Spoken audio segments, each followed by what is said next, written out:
ኢትዮጵያ ለተሳሪ ተሃገር እናሻግራት።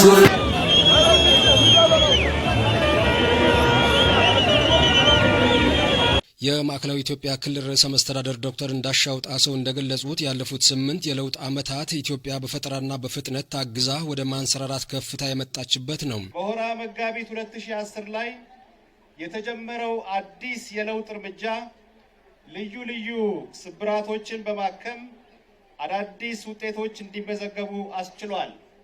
አገራችን ኢትዮጵያ ወደ ማንሰራራት አድማስ ከፍ እንድትል መደላድል ፈጥሯል። በክቡር ጠቅላይ ሚኒስትር ዶክተር አብይ አህመድ አርቆ የማሰብና አልቆ የመስራት በሀገር በቀል ሐሳብ አገራዊና ከባቢያዊ ጸጋዎችን በማስተዋልና በልማት ሀገርን የማሻገር የመሪነት ጥበብ የተመራው የ8 ዓመት ለውጥ ጉዞ በሁሉም መስክ አዳዲስ እይታዎችን በመተለም ስብራቶችን በማከም ኢትዮጵያን ወደ ከፍታ ማማ እያራመደ ይገኛል። ብልጽግና ፓርቲ እነዚህን ስኬቶች በላቀ ደረጃ አጠናክሮ ለማስቀጠል አዳዲስ ስኬቶችን ለማስመዝገብ ብሎም ኢትዮጵያን የማንሰራራት ዘመን ወደ ላቀ ምዕራፍ ለማሸጋገር የሚያስችለው በለውጥ ሐሳቦች የዳበረ ድንቅ የምርጫ ማኒፌስቶ ለ7ኛው ሀገራዊ ምርጫ ውድድር ይዞ ቀርቧል። በፖለቲካዊ፣ በማህበራዊ፣ በኢኮኖሚያዊና በዲፕሎማሲ መስኮች ኢትዮጵያን ወደ አዲስ ምዕራፍ የሚያሸጋግሩ ታላላቅ የሪፎርም እርምጃዎች መወሰዳቸው አመላክተዋል። በማህበራዊ ዘርፎች አዳዲስ ውጤቶች ተመዝግበዋል።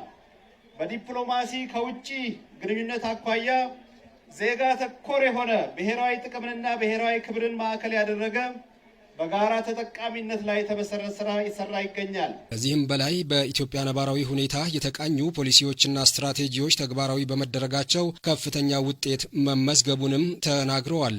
በማህበራዊ በኢኮኖሚና በዲፕሎማሲ መስኮች ኢትዮጵያ ወደ አዲስ ምዕራፍ የሚያሸጋግሩ ታላላቅ የሪፎርም እርምጃዎች ተወስደዋል። በኢትዮጵያ ነባራዊ ሁኔታ የተቃኙ ፖሊሲዎችና ስትራቴጂዎች ተግባራዊ ተደርገዋል። በዚህም አስደማሚ ውጤቶች ተመዝግበዋል።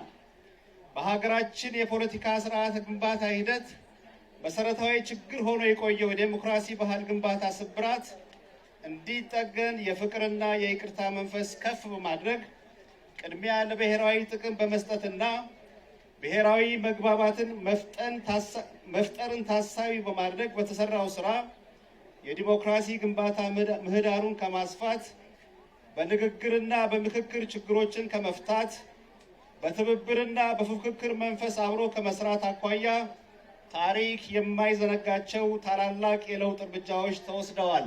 በሀገሪቷ የፖለቲካ ስርዓት ግንባታ ሂደት መሰረታዊ ችግር ሆኖ የቆየው የዲሞክራሲ ባህል ግንባታ ስብራት እንዲጠገን የፍቅርና የይቅርታ መንፈስ ከፍ በማድረግ የዲሞክራሲ ግንባታ ምህዳሩ ማስፋት መቻሉንም ጠቁመዋል። ዶክተር እንዳሻው በፖለቲካው መስክ አጋርና ዋና በሚል በአንድ የፖለቲካ ፓርቲ ውስጥ ይታይ የነበረው አንዱን አግላይ አንዱን የበላይ ያደርግ የነበረው የዳርና የመሃል ፖለቲካ ተዋናይነት እንዲቀለበስ ተደርጓል።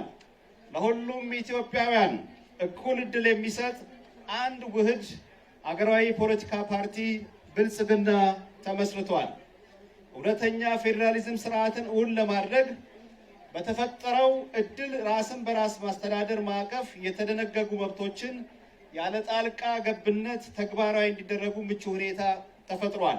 የማዕከላዊ ኢትዮጵያ ክልል የብልጽግና ተምሳሌት ለማድረግ ዘርፈ ብዙ ተግባራት እየተከናወኑ ናቸው። መጠነ ሰፊ ውጤቶችም ተመዝግበዋል። በኢኮኖሚው መስክ የብዝሃ ዘርፍ ኢኮኖሚ ልማት አቅጣጫን መሰረት በማድረግ የየአካባቢውን ጸጋና ልዩ ልዩ አቅሞችን በማቀናጀት እምርታዊ ለውጦች ተመዝግበዋል።